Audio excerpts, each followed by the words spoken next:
Hello, everyone, and welcome to this episode of Woman's Wisdom. Woman's Wisdom is brought to you by your host, me, Nicole Cartney, and through this series, you will hear from some incredible women who are living their ultimate life. Today, I'm going to be speaking with a beautiful soul sister who's doing some incredible work in the world. We're going to take you behind the scenes of her life, her story, and also uncover some of her wisdom so you can start to implement this into your life daily. So get ready because we do have some juiciness to reveal. So without further ado, let me introduce you to my beautiful soul sister, Lauren Kerr. Lauren is a life mindset coach, author, blogger, speaker, and mentor for thousands of women around the world who want to create a life above zero. Lauren's passion for helping women make mindset manageable, health holistic, and life liberating has inspired one of the most impressive global movements around the world, being Babes in Business. She also has a podcast called Babes Talking Business, where she empowers and mentors women who want to create a different future for themselves and their families. How they can create a life on their own terms, filled with passion, purpose, health, happiness, connection, collaboration, choices, and financial independence. So let's bring on to this episode the amazing Lauren Kerr. Thank you so much for being here. Amazing. Well, thank you so much, Lauren, for being here. I'm really, really grateful that you've taken time out to be here with us today. Firstly, I would love to start off with and share a little bit about who you are and what you're currently doing in the world today. Oh, thanks for having me. I'm excited, but I always feel like it's such a big question. I'm like, who am I? I'm so many different things. But I guess what a lot of people are interested in knowing when you ask them is like, what do you actually do? So for me, I grew up in Albury, which is a small country town, which isn't that small really, but was really passionate around holistic health, really wanted to help people. I was called to mindset. I've always really been interested in why we do what we do. Like I love analyzing things. So I think I was one of the lucky ones really early on that I knew I wanted to study psychology. I didn't know what I wanted to do with my life, but I kind of just followed that tug and I got a scholarship after high school to study psychology up on the Gold Coast. So that's been 10 years ago now, and I don't know what those 10 years went. But I moved up here, and that was like 14 hours away from everything I ever knew. But it was, when I look back, it's one of the best decisions I've ever made. Studied psychology for 4 years, did my honours, wrote my thesis. I really was drawn to positive psychology throughout my studies and understanding how much power we actually hold in our mindset. And I don't know, something in me was like, I don't want to work really with diagnosing mental health. I don't want to be a clinical psychologist. I kind of want to be at the other end of the spectrum, educating and empowering women around like holistic and preventative health and different aspects of mindset and really about positive psychology. So once I finished my psych degree, I started working in child protection. Like I said, I wanted a job that was really meaningful, wanted to make like big differences in people's lives and have that emotional revenue. I loved it for the first 12 months. If anyone's worked in that field or even as an outsider looking in, I'm sure you can probably understand, but it's a really emotionally testing job and career. And if you meet me or if you have any exposure to me, you'll know I'm a very upbeat, positive, like I'm all about like, I always see the glass half full. Like I always see the good in people and in things. And I just really started to lose that perspective in life. Things got really heavy. I struggled to leave work at work. And not just because of the nature of the job, but just working like a 9 to 5, which really I had to commute 2 hours a day. And you don't just finish at 5 o'clock. When you finish, if a child needs it, you stay till 6. So my days were felt like they were like 6 o'clock in the morning till 8 o'clock at night. And then you sleep just to do it again. And then on the weekend, I felt like I was just chasing my tail. The house was a pigsty, so I cleaned the house. And then I was so emotionally drained. I'd spend my Sundays trying to do something for me before just doing that week again. So I think something started to kind of come up for me, like, what do I want to do next? Like, I don't want to do this for the next 50 years of my life. Like, I think there's more to life than just working. And this isn't, as much as I felt like I was helping people, I didn't feel like I was helping people in the system because I felt like I was working with a lot of people the court had just ordered them to. There weren't people who were actually voluntarily wanting to be happier and healthier and change their life or circumstances. So on the side, if you guys can hear snoring, I've got a little puppy French bulldog who's next to me. She's snoring. That's so adorable. But yeah, I think from there I started studying life coaching, thinking, you know what, like I want to change the nature of the work that I'm doing. And then I started a blog, which I already always had my blog, I think, from my studies, just educating women about psychology and mindset tips. So then I started life coaching on the side of child protection and built up my coaching practice. And then I also stumbled across the network marketing profession around that time as well. So I learned a lot about diversifying income and the power of, especially I think, seeing it firsthand in child protection, how powerful and important it is for women to have their own money. So that became a big part of my mission as well, wanting to empower women, not just with their own like happiness, but with their own safety and security that comes with having their own money. So I got really into like the whole world of diversifying income and having multiple income streams, and so incorporated a multi-level marketing or a network marketing business structure into one of our holistic health programs. And yeah, so for the last 4 years, I've been coaching women with their mindsets, helping women be happier, healthier, spreading the message of holistic health, but also empowering women with multiple income streams, which has been a massive piece of my puzzle and what I'm really passionate about. Amazing. Thank you so much for sharing all of that. It feels like you've gone through so many different like avenues and different journeys. And yeah, it's so beautiful that all of that has taken place to get you to where you are today. And I love that. So awesome. I'd love to actually ask you, with the child protection that you were doing, how are you feeling now with everything that's kind of come out in the world around child trafficking and stuff like that? I feel like it's not new news. Like I said, it's been going on for a really long time, but I really love that more people are speaking about it. And I think with social media, a lot of people with influence are starting to speak up about it, which just makes it's like anything. It's just raising that awareness and realizing it's happening. It's not something that's happening just in third world countries. It's like Australia or USA is one of the biggest consumers. Like it's happening in our own backyard. So just having those conversations and thinking, what can you do differently, or even just being more aware of who you expose your own kids to. I'm just realizing it's way more common than people are led to believe. Absolutely. Yeah, you're so true in saying that it's always been happening, but now it's just like this focus point of, what's going on. It's been brought up to the surface. More people are talking about it, which is creating more conversations, which is creating more awareness, which of course then people can come together and start doing something about it, which is amazing. Yeah, for sure. I'd love to ask you, what's the inspiration or the intention behind your statement or the way that you are being around your brand, around life above zero? I'd love to know more about that. Yeah, so as you know, guys, I actually just wrote a book. Well, I wrote the book 3 years ago. It's just been published and it's called Life Above Zero, which is also the name of my business and my brand. So it was a term that I stumbled across in my psych degree when I was really delving into positive psychology, and it talks about like traditionally when you see a psychologist, one of the first things you kind of are asked is like, what's wrong, or why are you here? And for a lot of us, we think something has to be wrong, or there has to be a focus, so we have to invest in fixing something to get back to this like baseline of normality, where life above zero is more about like nothing has to be wrong. Like I want more than normality and mediocrity. Like life's pretty good, but I don't just want pretty good. Like I want freaking amazing. Like I don't want to settle for this relationship. I don't just want to settle for a job. Like I want to have my cake and eat it too. I want health and I want wealth and I want abundance and I want love.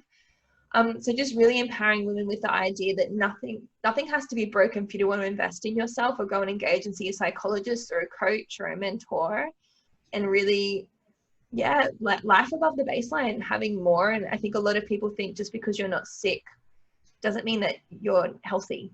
Like just because there's nothing wrong with you, like there's so much more to health and happiness that comes into play. And that's what I'm really passionate about, is educating women at the other end of the spectrum on how to take ownership of their health and happiness. So it's not 10 years later when they find themselves in a situation where they're really sick or they're really unhappy and they're engaging on a mental health plan, or they're really depressed, or they're really obese, like whatever it might be. Like those conversations, that education, that support, that empowerment has to happen way earlier on. So this becomes part of our lifestyle and a part of our self-worth and the way that we see the world and the way we allow others to treat us and what we, I guess, accept.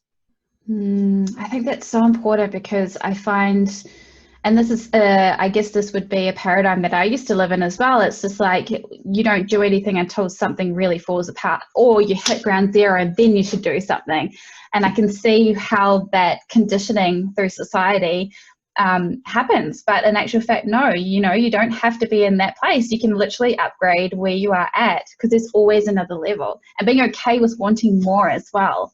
Yeah, and I see it all the time in like my business. Like women come to me wanting to start investing in their health and making their health a priority, but it's usually because they've just lost someone who wasn't taking care of their health, or they've just had a heart attack. And it's like, or people come to me and like, you know what, like I want to start learning out how I can work smarter and multiply or diversify my income. But it's usually because they've just gone through a divorce and they've been left with nothing, or they've just been made redundant, or with COVID, they've just lost their one source of income. So it's like a lot of people, we wait till something's wrong until we act. We wait until the straw that breaks the camel's back, I think is the saying, before we're like, okay, you know what, I actually need to start doing something about this. Absolutely. That's so rewarding. I'd love to love for you to share some clients' testimonials that you can think of that you have been able to help with, not just people that come to you and they're on ground zero, but they're in that place where they want to upgrade. Can you share some stories that you can think of? Yeah, I guess there's so many. And it depends what your goals are. Like I've got women who have come to me working in corporate thinking life is pretty good, but they just weren't fulfilled, and within 12 months they're working for themselves. They've got self-worth. They've got people around them who actually treat them good. Because of that self-worth, they're no longer using drugs. They're no longer sleeping around. They're finding what they need within themselves, opposed to looking for it externally. I've got women who I've been able to work with who have come to me with a side hustle, but they're constantly flogging themselves, being like, I'm not worthy enough, I'm not where I need to be, and just being able to nothing has to change externally, but helping them challenge in their mindset, being like, you know what, I'm actually exactly where I need to be. Everything's on time.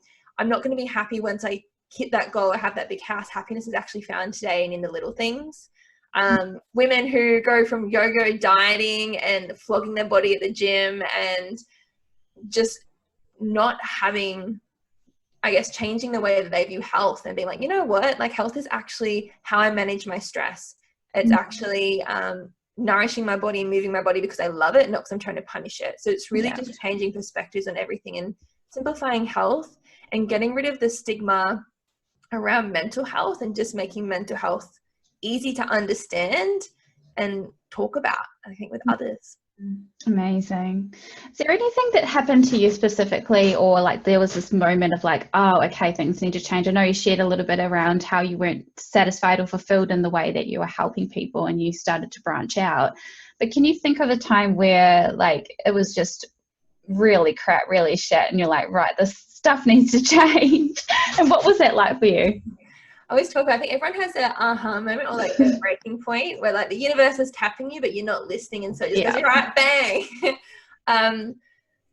So for me personally, was working in child protection, and I'm gonna cry. I won't cry. I had my online business on the side, and I just was kind of 1 foot in, 1 foot out, like tiptoeing around it, like doing it, but not really doing it. And then I had a phone call from my mum, or from my dad actually, being like, oh, you need to come home, like your nan's about to pass away. And I was like, and it's really awkward because when you work in corporate, it's like, I don't have enough leave to go down and just wait for her to pass away. So do I wait? Yeah. Do I wait and be like, I'll wait till she passes away so I can go down for the funeral, or do I go down now so I can be there with her to say goodbye? And then you can't stay for 2 weeks for the funeral to go because it's such a long way for me to travel. So something in my heart and my gut, I just trusted it, and something so needed to be there for my mum, because my mum's my best friend. So the thought of my mum about to lose her mum, I wanted to be there for my mum. So after 3 days of sleeping on the floor in the nursing home waiting for Nan to pass away, my mum actually had a massive heart attack. And they airlifted her in a helicopter from my hometown Albury to Melbourne. And I remember driving from Albury to Melbourne in the middle of the night. It was 3 hours with my dad and my 2 brothers, just being like, is this what my gut was telling me? Did I have to come home? Because I'm about to lose my nan, but I'm actually about to lose my mum. And I just remembered, like, everything just gets put in perspective, just like the things that you're stressing over, and for me, I'm very lucky. They stabilized my mum, and then by the time they stabilized my mum, we went back to Albury, and the day that we got back to Albury, my nan passed away. So within a period of a week, a very traumatic week, I said goodbye to my nan. I flew home literally straight after the funeral to go back to my 9 to 5. I just remember thinking, like, I'm busting my butt right now, and I'm doing everything for everyone and being there for all these other families. I'm not being there for my family when they need me. And I just thought I wanted to I have something in my hand that I can actually create more flexibility. I can create more autonomy. I can actually do something that I'm passionate about and do the work that feels more aligned with how I want to show up in the world. And at the end of the day, we're only here for a short amount of time. And for me, family is my highest priority. And I never want to be in a position again where I can't just be there for as long as I wanted, because my heart was telling me I probably should have stayed home for another week or two, being there with my mum, who literally just had a heart attack and was too scared to grieve and cry because she was scared she's going to have another one, and she lost her mum that day. And I'm just like the way that we live these days, it doesn't work. We've just lost the ability to be human. Like, we can't just run a million miles per hour. We can't just turn our emotions on and off when we're needed. Like, it just, that way of working, that way of the world just wasn't what I wanted to do for the next 50 years. So I think that was a kick up my butt to be like, you know what, Lauren, like, time to take yourself and your mission a bit more seriously and back yourself. And if you're not going to do it for you, do it for your family. And yeah, within 12 months, I think, of me making that decision, I replaced my full-time income and I was working for myself. And I visit my family all the time. They come to me and I don't have to ask anyone for time off. I'm just like, yeah, mum, like, let's go for a morning walk every day for 2 hours. And that was my slap in the face moment, or my like, wake up. Yeah. Wow. Yeah, I could feel the emotion when you're speaking that. I'm like, oh my God, because I'm actually, well, both me and my partner are away from our family, and it's actually something that we've both been speaking about, like, since we're in lockdown right now, is like, what are we doing? You know, and so we're in the motion of getting things sorted so that we can be there with our family, because family for me is also my highest value. And even though I'm here in Melbourne doing the things that I want to do and running my business and all of that, you know, I'm missing out on those really, really beautiful times with my family. So, yeah, feel you on that one, sister. Wow. And so since that time, you replaced your income within 12 months. You're an inspiration to the community that you're creating. What else? What is the next thing for you based on what you've already created so far?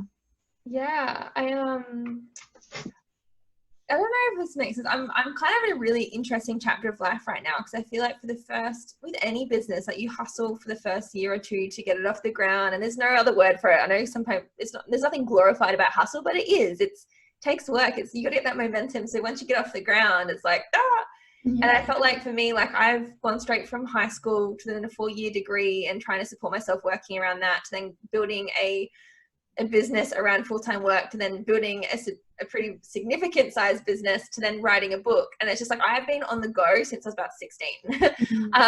But I'm really grateful, I guess, to be at a point in life and business right now where a lot of it is automated. A lot of it is residual income. So I've got a little bit more space to kind of be like, stop doing and actually start being. And for me, it's such an uncomfortable chapter of life for me, because I am a human doer. I like getting shit done. I'm productive. I'm focused. So learning how to like shift a little bit more into my feminine energy and be a little bit more, and I'm kind of exploring a bit of spirituality at the moment for myself. I'm writing again, and it's a different kind of book. So like, my last book was all about like research and science and psychology and mindset, where this next book's kind of like, it's my own personal surrender project, where it's actually starting to lean into things that you can't rationalize with science, and learning to believe in things that you can't justify. Like, it just is what it is. So I don't know what the next chapter is. I'm still really passionate. I still take on life coaching clients and have a few privates. And then I still mentor women and how to create income online with us through our beautiful holistic health program. But other than that, I'm really just, learning to slow down, enjoying writing, with just kind of working out where that's going to take me, and being open to just following my gut and following the breadcrumbs, like a little, Hazel and Gretel, like, what's that? Oh, that kind of fairy tale. I'm like, oh, this feels good, and just exploring right now and having fun. Beautiful. And I'm not sure, are you married at the moment? I am. We got married in December, just before Corona happened, so we're really lucky. Congratulations. What's it like being is your partner also quite entrepreneurial, or what? How do you guys do life together? Yeah, it's actually funny, because I never saw myself being my own boss. And I always laugh, because I think entrepreneurship and business is actually what's brought us closer together. So he's from the UK, which is another reason why I really wanted to make sure I created an income that allowed me to have flexibility so we can travel and be there with family, because obviously my family 14 hours away, he's on the other side of the world. But yeah, we've been together for 7 years, and he has his own business. So he's a CEO of a company called service.com.au. So it's like an online trade directory. So he started his own business, I think 5 years ago. I was in my last year of uni, and I had an employee mindset. So I think we're all groomed to think and live and work in a certain way where you trade a certain amount of time for money. And so for me, I just couldn't work out at the start. Like, he was putting in all this time and energy and getting this business off the ground, and he was making shit money. I'm just like, what are you doing? Just quit, like, go get a job. Like, I was such an unsupportive partner or girlfriend at the time, because I just didn't think like that. Like, I was just like, whatever, I'm going to go get my graduate job working in child protection where I make $55,000 a year. And like, I thought I was the sane one. And then, like I said, I never thought I'd be a business owner. I was never interested in business, but it wasn't until I started reading books like Rich Dad, Poor Dad by Robert Kiyosaki, or Barefoot Investor, or Rich Woman by Kim Kiyosaki, or there's so many books that really helps me at the start. When I started having a little bit more financial literacy, and I started looking into like retirement ages, and if you're in a job where you train time for money, like just what those numbers and what those statistics actually look like, and specifically for women, because a lot of us rely on men, especially when we have kids, whether the sole income earner, we end up like, especially 1 in 2 marriages ending in divorce, we end up below the poverty line. And a lot of us, if we're in domestic violent relationships, we stay in them because we're relying on a partner for money. So it's just like all this stuff came into play for me, where I was like, you know what? I need to create an additional income stream for myself. And it just opened, when I started reading books and learning about this, I got so passionate about empowering women with money. But that's when I came across like, all right, I'm going to have a side hustle for coaching. And then I'm also going to have my network marketing as another residual income stream coming in. And so when I started thinking about different ways of making money, that it's kind of like him, and we got on the same page. Then we started being excited and doing personal development together, and going to personal development weekends and reading books and listening to podcasts. And before I knew it, like he was helping me build my business, and we were sharing ideas and tips and tricks. And yeah, I think business, honestly, is probably our highest thing that we have in common. But it's so funny because I definitely didn't have that at the start. So he's been my biggest motivator. I've learned so much from him. He's been my biggest mentor. And yeah, I guess I was a bitch at the start because I didn't get business, and I definitely wasn't supportive. Wow, that's amazing though. That's so cool that, just like learning from him as well, and going to those, being a, what do you call them? I used to be one of those as well, personal development junkie, where you just go to all the things. Yeah. Yeah.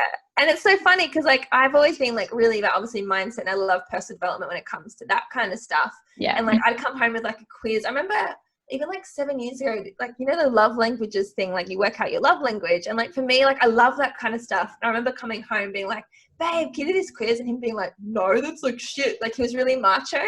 And like, it's so funny because throughout the 7 years of growing together, but it's like, it's also made him so much more open. And it's just really, really interesting. I think business has been the most spiritual journey I've ever been on. And it's definitely been something that, has made our marriage so much stronger, and it's made us have more in common, but it's also helped him be a little bit more feminine and a little bit more sensitive and a little bit open-minded about so many different things, which you don't really get to exposure from in a 9 to 5 if you're not delving into personal development. No, I definitely believe that. That's awesome. Really cool. So tell us a little bit around your community. So I know that you guys, obviously it's purely just women that you work with, is that right? We have a lot of men in our community as well, but yeah, it's our branding and I guess our mission aligns more with women than it does with men. So it's mostly women. Yeah. So tell us a little bit around the community, because I know for myself, like I actually, just to give you a little backstory, I used to be the girl who used to hang out at school with the guys because I used to think that other girls were bitchy, and and it was all around my insecurities about myself and not feeling good enough or worthy enough to be in the group. So I went through my life doing that a lot. And then over the last, I would say, I've gone really, really deep in the last 6 months, is allowing more women to come into my space and then actually collaborating and co-creating together, which has just been amazing. Like I just friggin' love it. So tell us around what that is like for you, and just like how important it is to have your sisters around you while you grow and evolve and rise, and not actually be in competition with each other. I love that. It's actually one of our mottos in our Babes in Business team, is that one woman's success isn't another woman's failure. And it's really about having that collaborative business and like cheering each other on and rising each other up. But I think, thanks for sharing that too, because I think that is a lot of women's reality. And I think it stems from a lot of us girls from a young age. It doesn't just come from anywhere. I think we have a bad experience where we are bullied, and there is bitchy girls younger. And it's not that they're bad people. I think there is immaturity, and girls can be really mean when you're young. Like, I look back and there was a few years there where I felt like I was in a scene of Mean Girls. Like, it was so catty at high school for me, and I struggled like really bad. So I was actually really lucky. I had a friendship circle that were like 5 years older than me through dancing outside of school. So that was kind of like my outlet. I just danced all through high school, and I put my head down and studied at school, and then found that support outside of school. But it could have been really easy for me then to not trust women for the rest of my life. But I think it's just learning how to trust your gut, and vibes don't lie. Like, just hurt people. So if you've had a bad experience with a woman, it's not a reflection of all women. It's that girl's going through her own shit. They're her own insecurities. She's projecting them on you. So not taking that personally. And I think from a young age, I've just trusted that. It was a hard lesson to learn really young too, and not letting things get to me personally, but just really leaning into women, or just not just women, just people who make you feel good. Like, people who are good energies to be around, people who lift you up and cheer you on. And if you're not getting that in your current friendship circle, whether it be men or females or whatever, they're not your people. And I think just really, like, people, like, it doesn't mean friendships are always comfortable. Like, surround yourself with people who love and care for you, and they're going to challenge you on shit if you're not showing up as the highest version of you. But it's not because they're trying to bring you down. It's because they actually care for you, and they expect more from you, and they have a high standard for you. But I think for me, I've just got a really good bullshit reader. And if somebody's treating me like shit, if somebody is shitty energy to be around, like, I'm a Scorpio too. So if you bite, I'll trust you once, but if you bite me twice, like, that's it. You don't get a second chance with me. So I think knowing that and having that I don't know, like, that experience made me just want to create that later on in life for women, where they can come and feel safe. And that's what we are. Our beautiful community is, you just know it. If you meet any girl from our team and Babes in Business, you're like, it's like their soul sister. Like, I feel like I've known you for my whole life. And I think it's because your vibe attracts your tribe. So beautiful women who have worked on their shit, who are secure, they attract women who are that as well. So the tribe in itself is really beautiful, and we just don't stand for cattiness. And it's not being mean. We'll call someone on their shit if they're playing below the line, if they're tearing another woman down, because one woman's success is not another woman's failure. But just also knowing, if you are at the other end of that, whether you're getting bullied in a workplace or in a relationship or in a friendship circle, that's not a personal thing. It's just saying that's their reality and not taking that on board. But yeah, I think it's something that a lot of us are tainted by from an experience early on, but that's not all women. And I think when women do get over that and they realize, like, the power that comes with collaborating and working together, there's just something that women give women that men can't. Like, you got for a girls' night and it's so good for the soul, and you're like, it's not like they did it. It's just girl time, or a good girl chat, or a good bitch and moan about, like, just because they want to bitch and moan, and a girl can hold space where a guy kind of comes in and tries to fix your problems. Like, oh man, girl time is the best. And I think you need to find a tribe or a community, or even just a couple of really good girlfriends that have your back, where you can get that soul connection, because that feminine energy is like magic. It's medicine. Beautiful. I just wanted to touch on something that was really important that you said around, like, calling your girls on their bullshit and keeping them to what you see as their highest as well. I love that you bring that up, because I think it's super important that someone who's maybe not vibing at the frequency or the energy that we're portraying through that statement could see that as like, oh, but you're just bullying them. But it actually isn't. It's the way that you see that and way that you're able to receive that feedback, because they do want to keep you in your highest, and they do want to keep you at that higher frequency. Yeah, and it's not like you're having a go at them or you're bitching. No. It's like this, you can go about it in a really nice way. So for example, if I have a friend that's bitching about somebody, or is just not being, like, I just don't spend my time talking about people. That's just not who I am, and that's not who I surround myself with. So if I am sitting with someone who's talking badly about someone else, you can either just not engage in that conversation and change that. Just that in itself is being like, yeah, or you can just comment on what you do love about that person, so you change the energy and it's more positive and constructive. Or you just turn around and say, you know what, like, we're better than that, we don't need to talk about people, like, how was your day? Or so that is a strategy. Or even if somebody just, you see like a friend or a sister or just somebody who's just not giving it their all, or they're not living in alignment with their values, just holding space for them and hearing what they've got to say, but then at the end being like, hey, like, can I have your permission to reflect back to you what I'm personally seeing? Checking in with yourself first to be like, what I'm about to share, is it actually going to be constructive, or is it going to hurt their feelings? Because make sure you're not saying it out of spite yourself. Yeah. You say, look, I love and respect you, and I know from like you value this, this, and this, and what I see you doing right now, or how I see you acting, is in alignment with that. Like, are you aware of that? Do you notice that? And you're just reflecting back to them what you're personally seeing because you care about them, and giving that person the opportunity to either confirm what you're seeing, or like maybe you've reflected something back to them they weren't even aware of themselves, so they can put themselves back in check. Yeah. And I think the key word that you said in there is, are you giving me permission as well? Like, just by you asking that question to somebody, like, it's just like, oh yeah, of course. Like, of course, show me where I'm going off. And it's a completely different way that people could take that. So it's awesome. Because everybody's got an opinion, and some people just freaking share it when it's like, did I ask you for your opinion? I know. So it's just like, everyone's got something to say. So just, especially if it's someone that is a friend that you, like, you do have respect for and you've got love for each other, just saying, hey babe, you know how much I care for you. Can I just share with you what I'm personally picking up or what I'm hearing? And then let them see it from a different perspective. Yeah, amazing.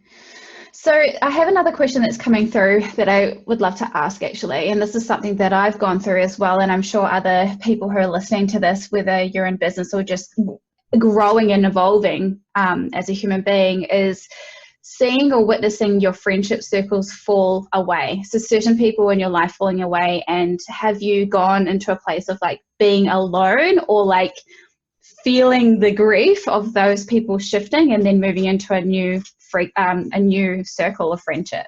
You've been through that.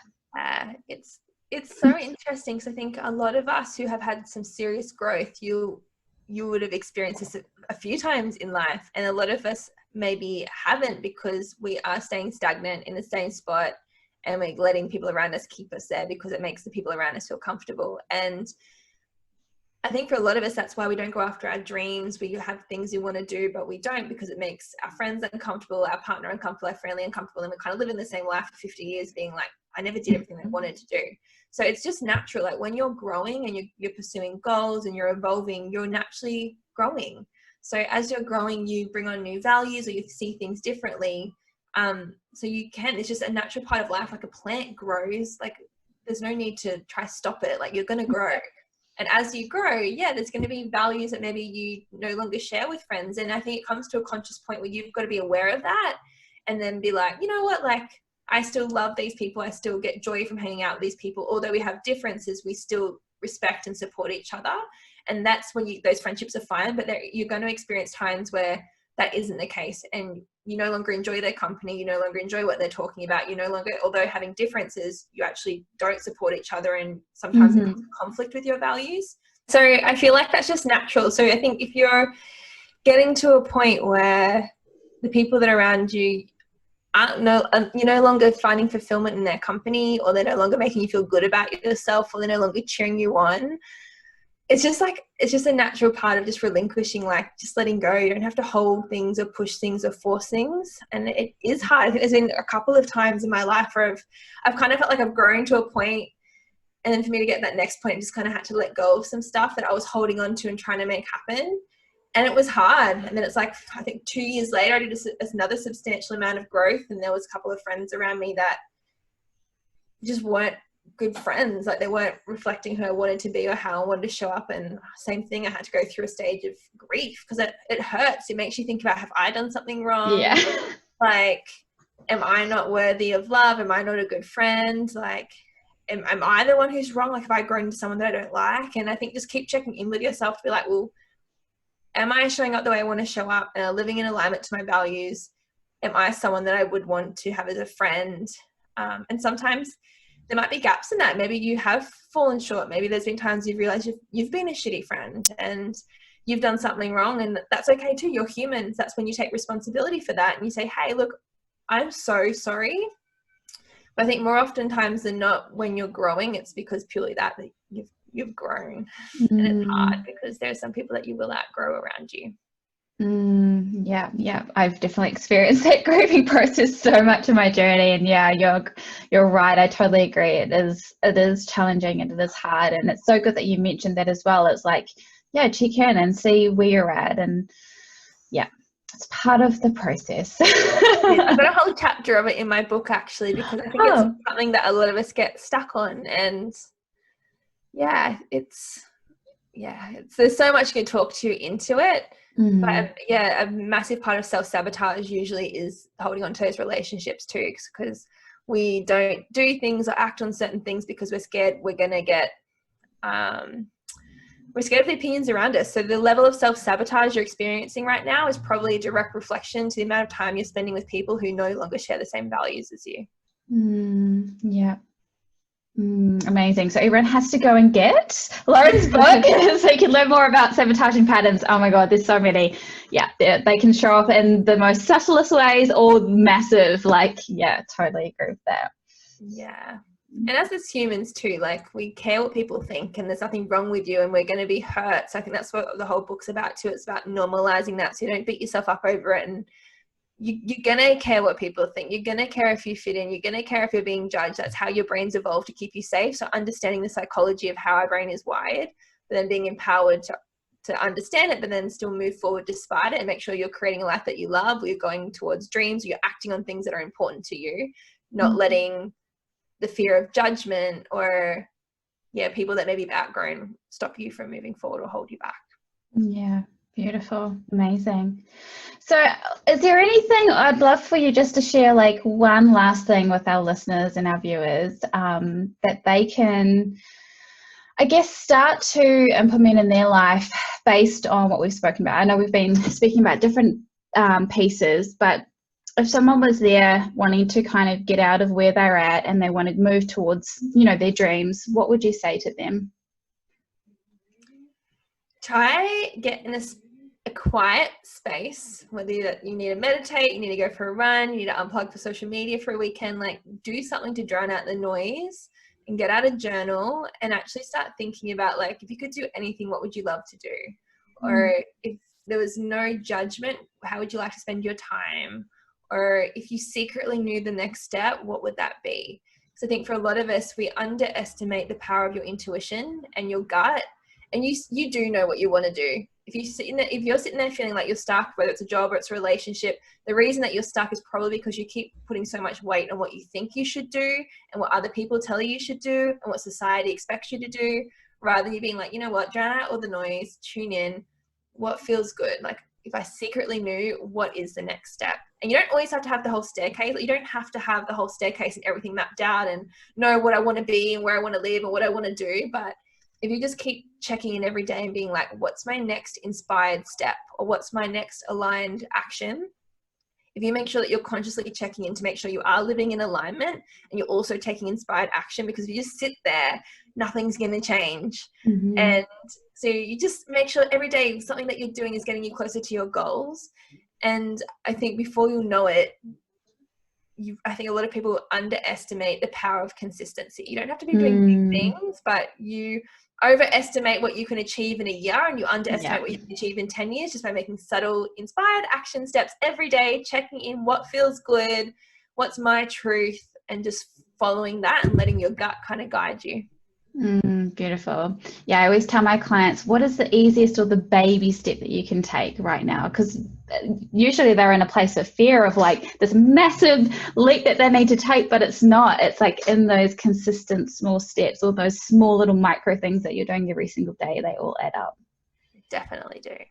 Amazing. Well, thank you so much, Lauren, for being here. I'm so grateful that you took the time out to be with us. And I know that everyone who's listened to this is going to get really, really great value. They're going to go and buy your book or listen to it on Audible. And I've got all your links, so I'll pop them in at the bottom of this as well. So thank you so much for taking time out to be with us.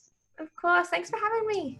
For everyone that's tuned in, thank you so much for being here. Again, make sure you subscribe or like and share this with someone who you know will receive value from this. Thank you guys, and see you on the next episode. Ciao.